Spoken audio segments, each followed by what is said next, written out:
हम भी बना रहे हैं। लोग सड़क ढूंढेंगे बरसात के अंदर, तालाब के अंदर। आप जब निकलेंगे 2-4 बार तो आपको इस बात का आइडिया लग जाएगा। ठीक है, चलो भाई। कानपुर में जर्जर सड़क को लेकर लोगों का गुस्सा अब सड़क पर उतर आया है। कैंट विधानसभा क्षेत्र में सीओडी क्रॉसिंग से जीटी रोड तक की बदहाल सड़क के विरोध में कैंट विधायक मोहम्मद हसन रूमी धरने पर बैठ गए। क्षेत्रीय लोगों और पार्षद नफीस अहमद के साथ उन्होंने अनोखे तरीके से प्रदर्शन कर प्रशासन का ध्यान इस समस्या की ओर आकर्षित किया। कानपुर के कैंट क्षेत्र में सीओडी क्रॉसिंग से जीटी रोड तक की सड़क लंबे समय से बदहाल स्थिति में है। सड़क पर जगह जगह बड़े गड्ढे बने हुए हैं, जिससे राहगीरों और वाहन चालकों को भारी परेशानियों का सामना करना पड़ रहा है। पहुँचवा जरूर दीजिएगा क्योंकि संवेदनशील और भैया थोड़ा लंबा कर लो भाई। आगे ना आओ।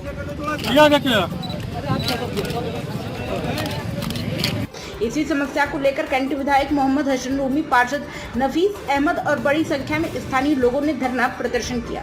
प्रदर्शन के दौरान लोगों ने सड़क के गड्ढों में फूल डालकर अपना विरोध दर्ज कराया और जल्द से जल्द सड़क के निर्माण की मांग उठाई। प्रदर्शन के बाद विधायक और क्षेत्रीय नागरिकों ने एसीपी कैंट अमित चौरसिया को ज्ञापन सौंपा।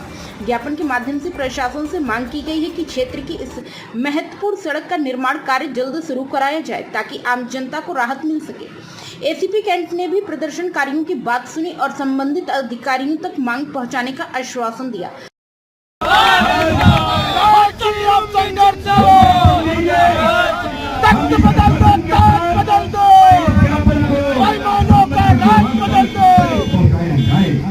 दोस्तों, आप लोग आने जाने वाले यातायात और आप इस सड़क पे चलकर स्वयं भी देख सकते हैं कि हमारे उत्तर प्रदेश का और जहाँ पे फिलहाल क्षेत्रीय लोगों का कहना है कि जल्द सड़क निर्माण का कार्य शुरू नहीं हुआ तो आंदोलन को और व्यापक रूप दिया जाएगा। आज यहाँ जो खराब रोड है, जो गड्ढे वहाँ पे धरना दिया है, क्या मांग करते हैं? देखिए, हम आज हमने एक सांकेतिक धरना दिया है। ये रोड पिछले कई वर्षों से टूटी है, गहरी टूटी है। हमने अपने निजी संसाधनों से पिछली बरसात से पहले यहाँ पे जो इंटरलॉकिंग बिछाई थी उस पर थोड़ी राहत मिली थी लोगों को। पता ये चला कि रेलवे के आरओबी के बनने के कारण, उनके दिए हुए प्रस्ताव के कारण यहाँ पे एमईएस के अधीन आने वाली सड़क में विलंब हो रहा है।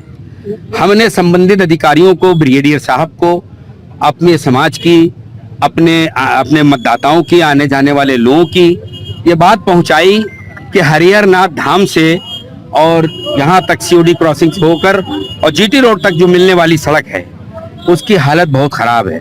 2 दिन पहले यहाँ पर एक महिला का हाथ टूटा, एक बुजुर्ग के पैर टूटा।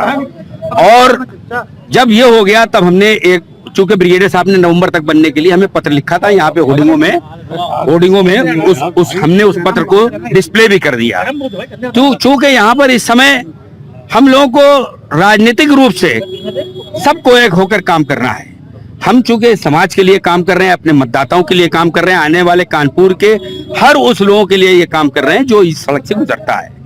रक्षा संप्रदाय के तमाम यहाँ पे कारखाने हैं और उनके भी कर्मी यहाँ से आते जाते हैं, उनके बच्चे, उनकी बेटियां, उनकी बहन, और हम लोग यहाँ से आते जाते हैं। तो जब आप बात करते हैं देशभक्ति की, जब आप बात करते हैं कि देशहित की, क्या ये देशहित है कि रक्षा संपदा के आने वाले अधीन जितनी भी रोडें हैं उनका ये हाल हो?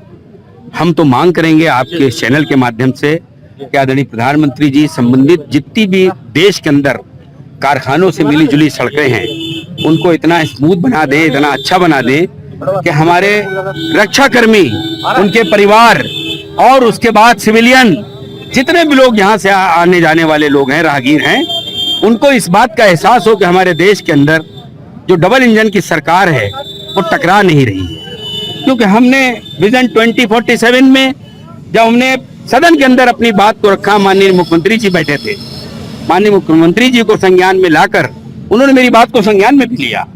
हमने सोचा कि अब जब हमने उनको संबोधित किया, उन्होंने संज्ञान में लिया, तो कानपुर का कायाकल्प होगा। हमने कानपुर की टूटी सड़कें, बहते नाले, जो यहाँ की बदहाली थी, उससे अपने संबोधन में जो हमें समय दिया था विधानसभा में, हमने उसको उन तक पहुंचाया। बड़ी उम्मीद हो गई थी विजन 2047 से पहले ये जो 27 उन्होंने कहा 27 तो छोड़ो, 47 तो छोड़ो, 27 से पहले एक एक गली एक एक कूचा सारी मूलभूत सुविधाओं से लैस उत्तर प्रदेश की जनता महसूस करेगी कि डबल इंजन की सरकार है। लेकिन खेद का विषय ये है कि हमें लगता है कि माननीय मुख्यमंत्री जी ने कोशिश तो की होगी, क्योंकि कौन अपने प्रदेश की बदहाली चाहता है, लेकिन इंजन कहीं ना कहीं टकरा गया और टकराया ऐसा कि धुआं निकल रहा है। और जब धुआं निकल रहा है तो हमें नहीं लगता कि अब इंजन आगे चल पाएगा। विजनरी सरकार को बनाएंगे और एक ऐसा इंजन बनाएंगे जो आने वाले 29 में ये एहसास करा देगा उत्तर प्रदेश की जनता को कि ये गरीब, कमजोर, मजलूम ऐसे लोगों का ये दोनों इंजन होंगे जो देश हित में होगा और देश के लोगों के लिए होगा। अब ये समय आ गया है कि हम लोग एकजुट होकर ऐसी गूंगी बहरी सरकारों को उखाड़ कर फेंकने का काम करें जिनसे हम लोग लगातार 10 वर्षों से थके जा रहे हैं। कई हादसे हो चुके हैं इस रोड पे, कई एक्सीडेंट हुए हैं, कई लोग घायल हो चुके हैं, हाथ टूटे, पैर टूटे, उसके बाद भी ये रोड नहीं बनी। अगर आपके धरने देने के बाद भी रोड नहीं बनी तो फिर क्या करेंगे? मैं अगर धरने, ये तो मेरा धरना है और धरने में मुझे जो आश्वासन मिला है हमारे पार्षद जी जो नफीस साहब हैं, जब कल सर्वे हो रहा था तो सर्वे में जो वहाँ की टीम आई थी उन टीम ने कहा कि मुझे लगता है कि ये रोड बनना चाहिए, ये रेलवे के आरओबी की वजह से ये लंबित रही है, लेकिन अब हम इसको इतना बना देंगे कि लोगों को तकलीफ ना हो। 15 दिन का जो मुझे समय मिला है हम उसका इंतजार करेंगे, क्योंकि हर चीज का समय होता है। अब जब समय मिल गया है तो हम इंतजार करेंगे और उसके बाद भी अगर कंक्रीट डिसीजन हमारे सामने नहीं आया तो हमें लोकतंत्र में जो अधिकार है, प्रजातंत्र में जो अधिकार है, संविधान में जो अधिकार है, ये जितने लोग खड़े हैं हम सब के साथ मिलकर उस अधिकार का प्रयोग करेंगे। टेम्परेरी रोड बना के कई बार खाना पूर्ति कर दी जाती है, उस पर क्या करें? देखिए, हम टेम्परेरी की बात ही नहीं करते हैं, हम तो परमानेंट सोल्यूशन की बात करते हैं। लोग आवागमन सुलभ हो, लोगों को तकलीफ ना हो। अगर टेम्परेरी होगी तो जब फिर टूटेगी तो फिर हम उनसे पूछेंगे। तो इसलिए अब टेम्परेरी कोई काम नहीं होगा कि इसके बाद तो हमारे देश में ऐसी सरकार उत्तर प्रदेश में आने वाली है जिनका विजन ही है 10-90 उन्होंने बनाया, उन्होंने 100 नंबर जो 100 नंबर बनाया, 100 डायल किया, तो किसी ने कल्पना नहीं की थी कि पुलिस विभाग का इतनी बड़ी 100 डायल की सेवा जनता को अपराध को रोकने के लिए कोई सरकार लाएगी। खाली यही रोड नहीं, पूरा कानपुर गड्ढे में, पूरा क्या करें? अभी बरसात आ रही है, आपको सड़कें ढूंढना पड़ेगी बरसात में कहाँ कहाँ सड़कें हैं। आपको इस बात का एहसास ही नहीं होगा कि यहाँ कभी कोई सड़क बनी थी।